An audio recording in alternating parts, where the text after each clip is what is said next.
Alors, salut chers internautes, chers panafricanistes, chers combattants pour l'émergence africaine, Turbanen de Yingi. Je reviens vers vous une fois de plus là sur ce problème incessant d'incendie au Cameroun. Vous savez, il est important que nous essayions de comprendre pourquoi nous avons des incendies à répétition, mais également de comprendre également pourquoi rien ne change, pourquoi il n'y a pas une fin à cela. On a connu l'incendie au niveau des ministères à Yaoundé, on a connu l'incendie au niveau de l'Assemblée nationale, on a connu l'incendie au niveau des marchés, on a connu l'incendie dans les boîtes de nuit, dans des snacks, et maintenant, le marché Congo à Douala, une fois de plus. Il y avait le marché central à Yaoundé. Mais qu'est-ce qui ne va pas? En fait, qu'est-ce qui ne va pas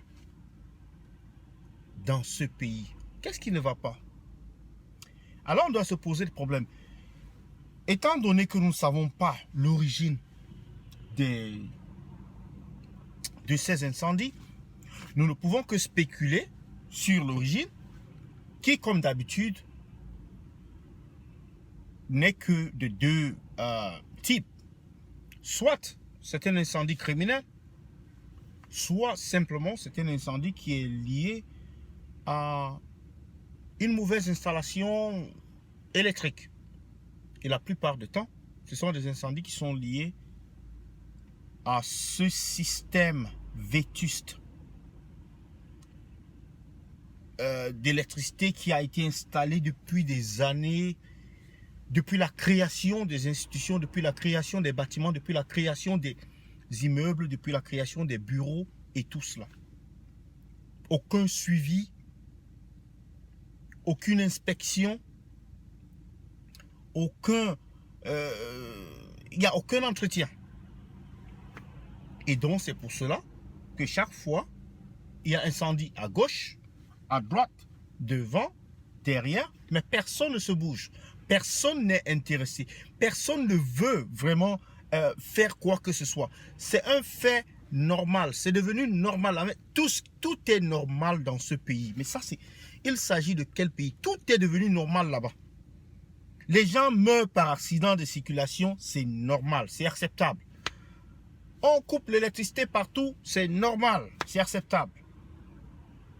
L'eau de Kamwata, ça sort tout jaune là, c'est normal, c'est acceptable. Les gens meurent de maladies, de paludisme, de diabète, d'hypertension, c'est normal.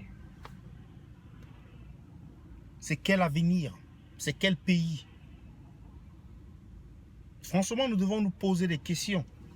C'est vrai que le civisme des Camerounais a subi vraiment une hausse. L'incivisme, plutôt, j'aimerais dire. Le civisme, lui, il a baissé. L'incivisme, lui, il a pris le dessus, en fait. Ça, c'est un fait. C'est quelque chose qui doit changer. Mais on ne peut pas changer des mentalités lorsqu'on est dans un pays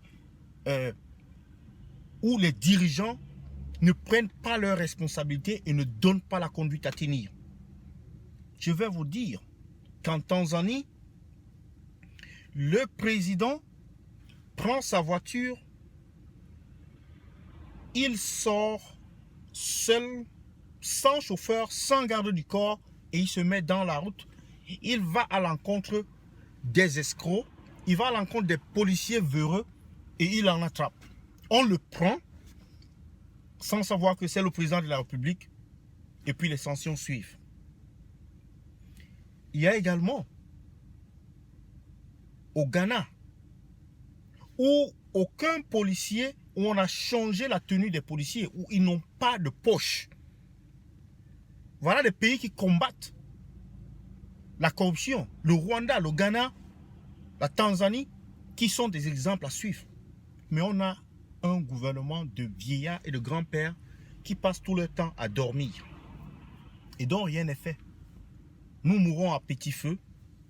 Ce n'est pas leur problème. Il n'y a pas d'infrastructures, il n'y a pas il n'y a même pas un système incendie ou bien de sapeurs-pompiers qui est efficace. Soit ils viennent, ils n'ont pas de carburant, soit ils n'ont pas de carburant, soit ils viennent, ils n'ont pas de l'eau, ou bien ils n'ont pas assez de tuyaux, ainsi de suite. Mais franchement, où est-ce qu'on va à cette allure? Mais le pays, il est foutu.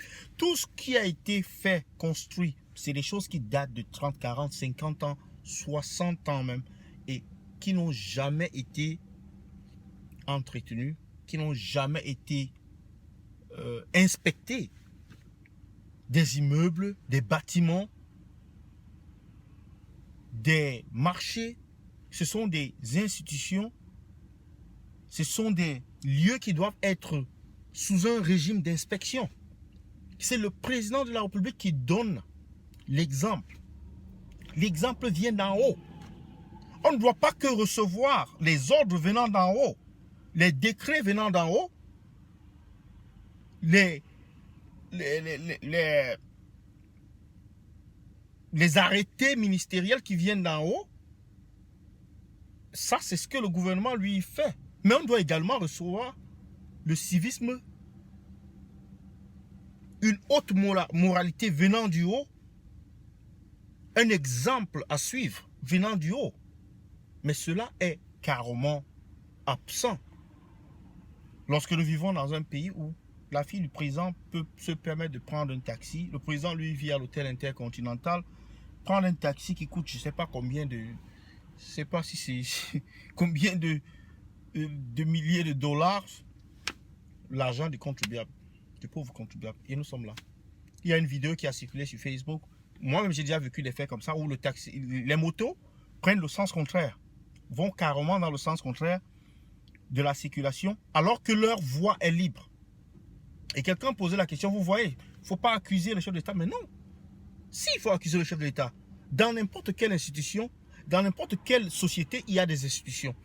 Et les institutions doivent fonctionner. Si les institutions ne fonctionnent pas, alors tout le monde en fait des abus. Si je suis en France et que conduire sans permis, il n'y a pas la police, mais imaginez-vous combien de personnes vont se mettre à conduire sans permis si la police ne fait pas bien son travail. Beaucoup de gens, sachant que la police est incompétente ou bien qu'elle n'est pas présente, vont se mettre à conduire sans permis. Ça, c'est la nature de l'être humain. Mais maintenant, on a les lois pour régir la société, mais on a des agents pour, on dit, mettre en application, veiller à l'application de ces lois et arrêter tous les débordements, sanctionner, conduire devant la justice toutes les personnes qui sont coupables d'un crime que ce soit.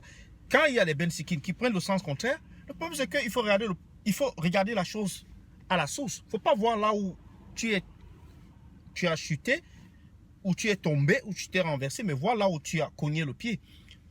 Les bensikines ont été...